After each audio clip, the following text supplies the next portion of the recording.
This video is a collaboration with JokoEngineeringHelp. We will present you our favorite FreeCAD tips. 5 of these tips are in this video, and for the remaining ones, switch over to his channel. Tip number 1. This device is called a 3D mouse and it's great. For those of you who are not familiar with the 3D connection, it's a small USB device with 2 buttons and a knob. By pressing the knob forward or sideways, you can move the viewport on the object. By turning the knob, you can rotate the view on the object.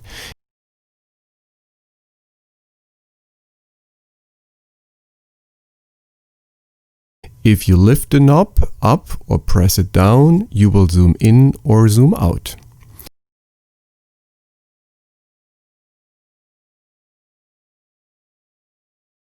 It's designed to be used with one hand while you operate your normal mouse with the other hand.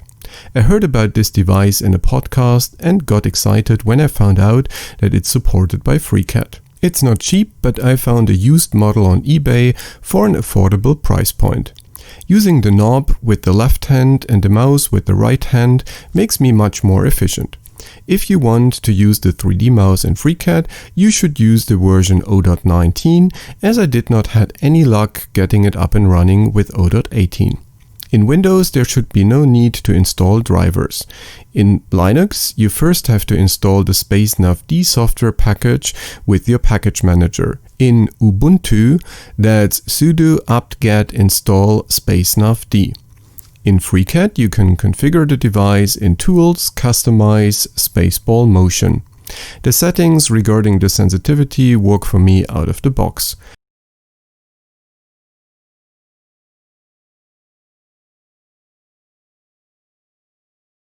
In the next tab, you can configure the 2 buttons. I have set one of them to go to the isometric viewpoint and the other one to zoom to fit. This way, with 2 buttons, I get back to a well-defined starting point. Have fun with the new level of productivity you get from using both hands. Tip number 2. In FreeCAD, you'll come to a time when you need to make a sweep that comes out of just a 2-dimensional path. That is possible through other ways, but it can be kind of challenging. So this is what I think is the easiest way to do a sweep through 3 dimensions. Here's an example, right? This doesn't stick into 1 dimension in its path, and I think this method gives quite beautiful and kind of fun results. So I'll make both of these models downloadable from GrabCAD. Let's get started on how to do this. This method for the path requires 1 solid and 1 surface, and it's pretty straightforward and easy. So in this new part environment, we'll go to the sketcher, and I want to start by sketching a path on the top plane. That'll be the XY plane. Next, I'll make a line. And I have a keyboard monitor down here if you need to see the hotkeys I use. We will Shift V to create a vertical dimension. Let's go 2 inches on that.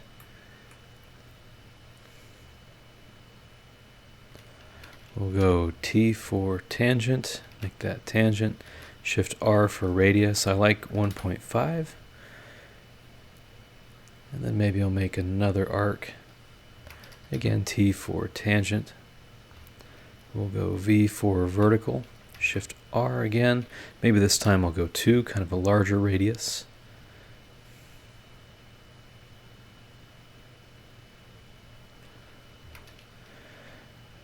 Again, we'll select these, T for tangent. Maybe we'll make this coincident. And I can even select these 2 and T for tangent. Right, so now the only question is, what dimension should this line be? I'll Shift V, maybe 8.5 inches looks pretty good. And maybe I'll sneak in another arc here. Again, T for tangent. We have 2 degrees of freedom, so I'll say E for equal over here.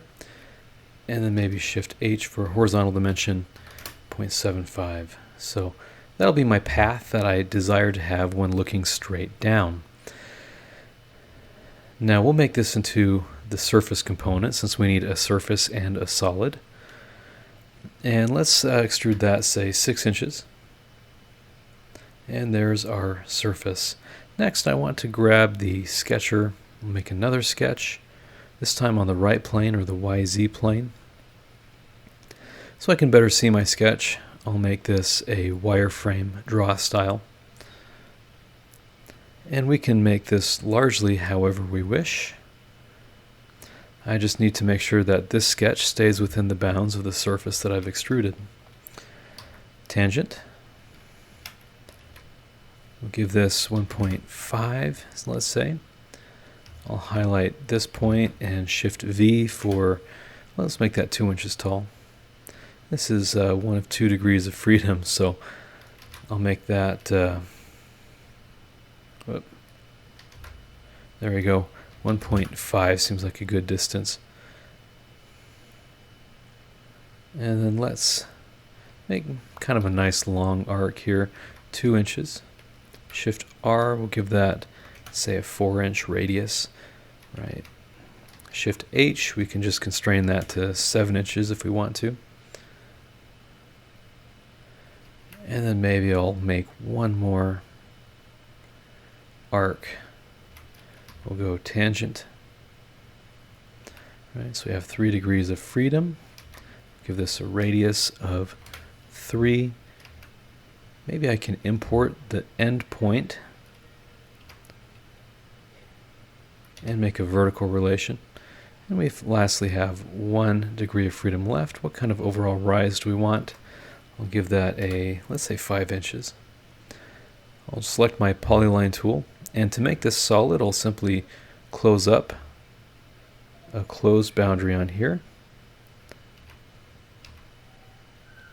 And I do have a redundant constraint, so I should click Auto Remove Redundance here. But it looks like constraint 18 can go. And 22. And there we have a fully defined sketch. So let's close that. I'll change my draw style back to as is. And let's go to the part workbench and do an extrude. This would be 6 inches, symmetric. So I have a surface that completely intersects with my solid. From here I can generate exactly the path that I want to, because I presumably drew the path that I want to have when I'm from the top looking down, and drew the path that I wish to take when I'm looking from the side. And I can combine these into one by selecting my solid, holding Control, selecting my surface, and running an intersect. And when I do that, it only keeps the parts of these surface and solid that I created where they intersect. So I've combined the two paths. Now it's pretty easy for me to go back to the sketcher, make a sketch, this time let's say on the front plane. Let's make an import as to exactly where our surface begins. And I can do something like a hexagon to make it a little bit more interesting. We'll make that horizontal. I can select 2 points here and do a vertical, maybe 0.25. Close that. Now from the part workbench to actually generate my sweep, we'll say part, utility to sweep over here. Sketch 002 will be my selected profile. I'll click on sweep path, and while holding the control key, I will highlight every part of my surface to generate my path. With the whole edge highlighted, we'll say done and OK. Now we've generated a sweep. You'll notice this swept as a surface.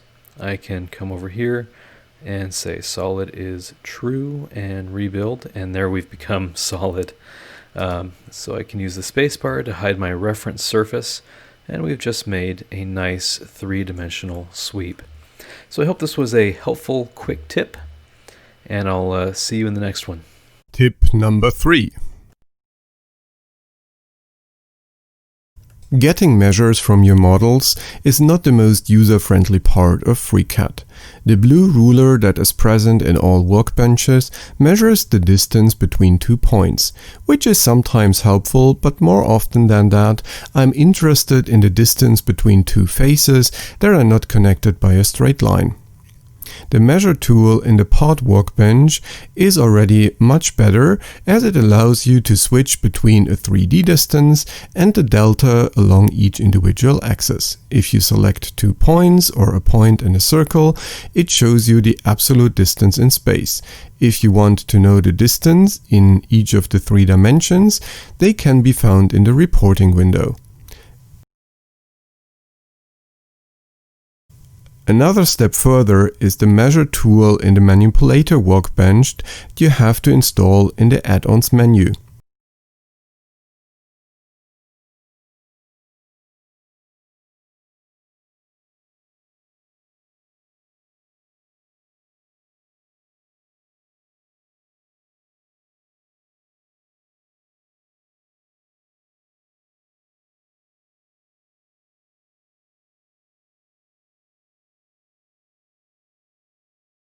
It allows for measuring a variety of things.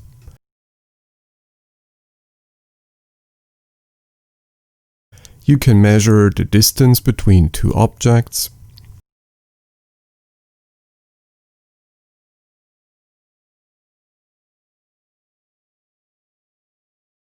It also measures the length of an edge, here 50 millimeters. And it also measures the radius of an arc. Most of the times the manipulator workbench is good enough for my measuring needs. The last tool in my measuring belt is the FC Info macro. This comes in handy when you're more interested in a volumetric perspective of your object.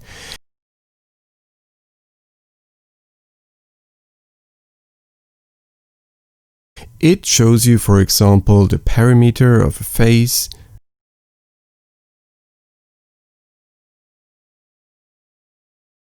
the surface, can calculate the weight with a given density,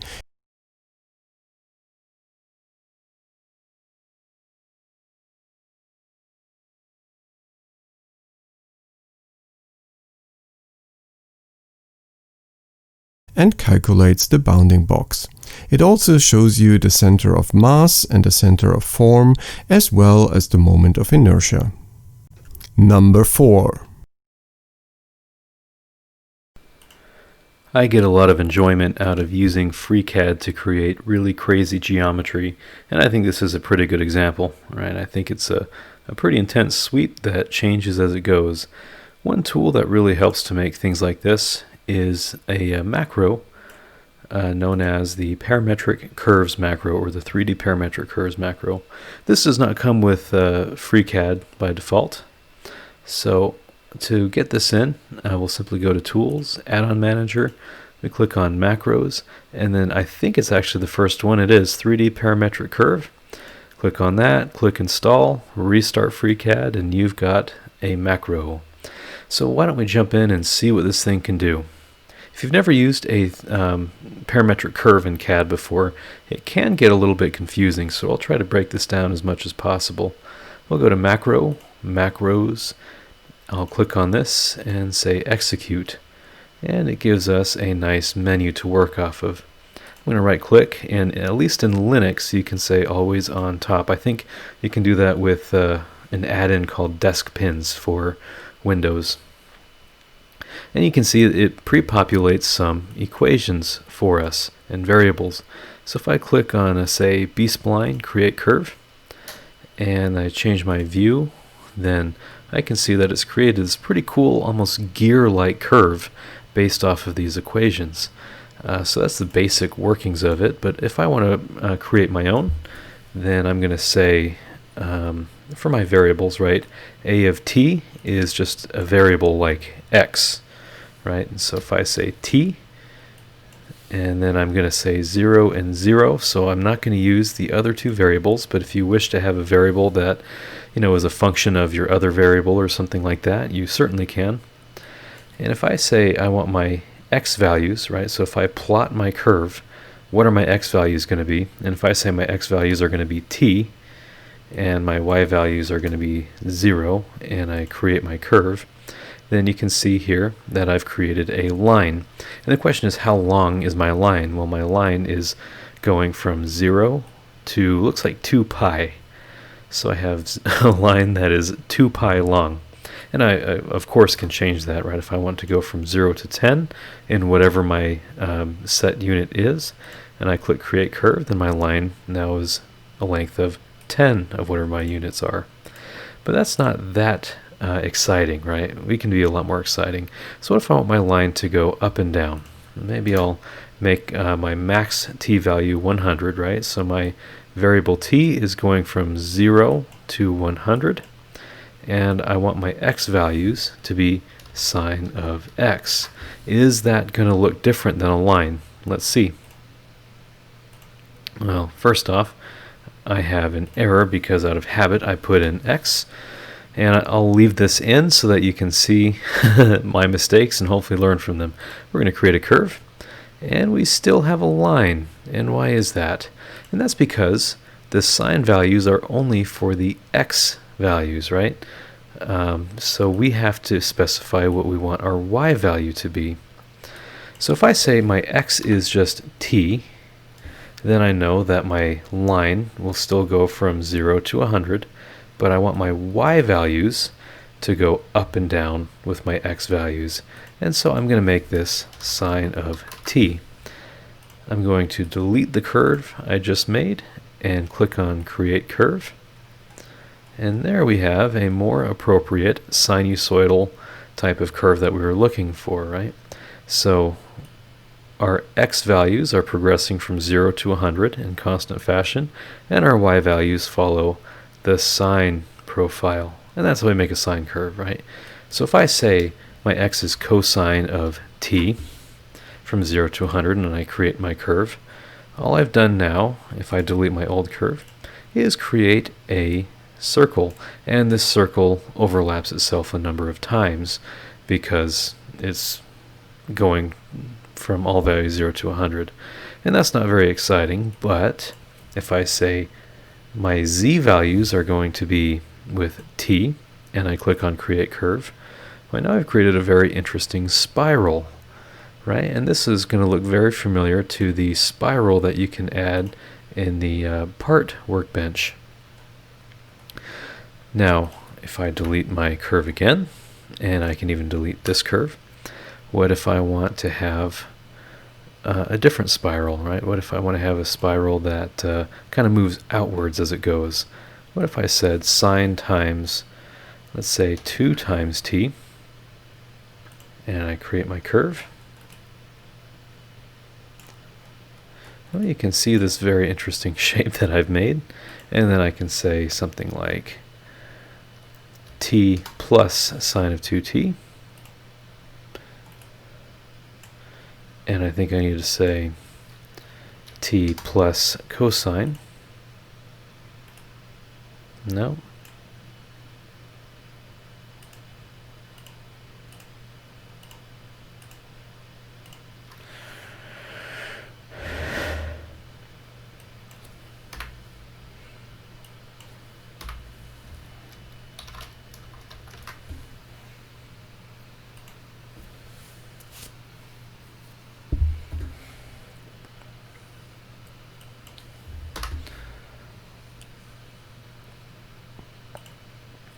So now I have these great equations, and I can make it more interesting still.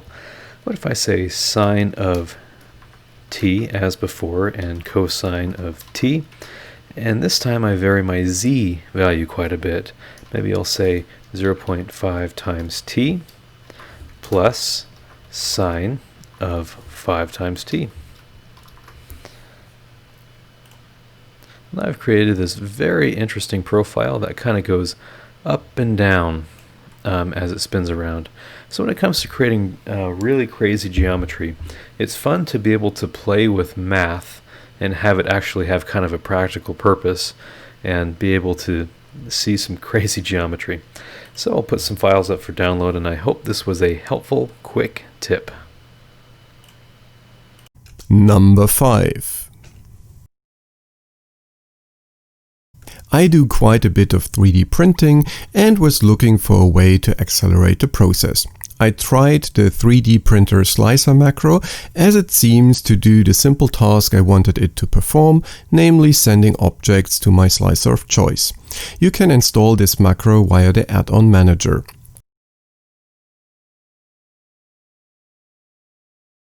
In order to get it to work, you need to open it via the macro menu and do a few modifications.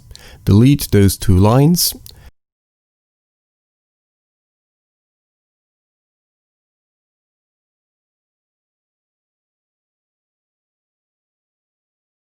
Then add an additional check here.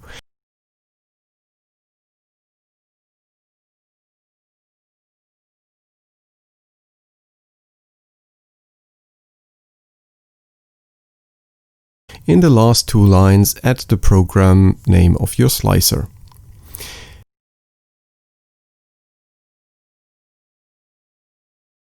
However, when running this macro, it combines all the shapes, which is not what I want. The behavior that I expect from an export is to export each individual body as a single STL file and then open Cura with these files. I have changed the macro a little bit to work the way I want it to work. You can download my version from the add-on manager as well.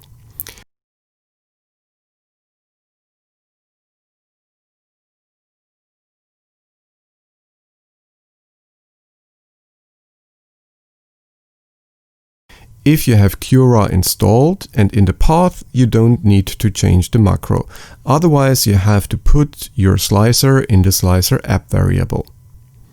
When you now run the macro, each visible shape will be exported in the same directory as your FreeCAD file with the label of the respective object added to the file name. Existing STL files will be overwritten, and the slicer is started importing the individual files. You can now change and arrange each individual part in the slicer.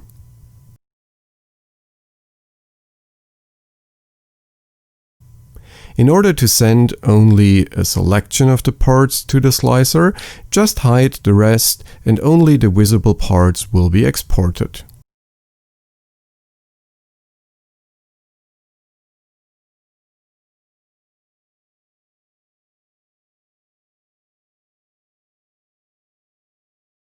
I hope you enjoyed these tips and found them helpful.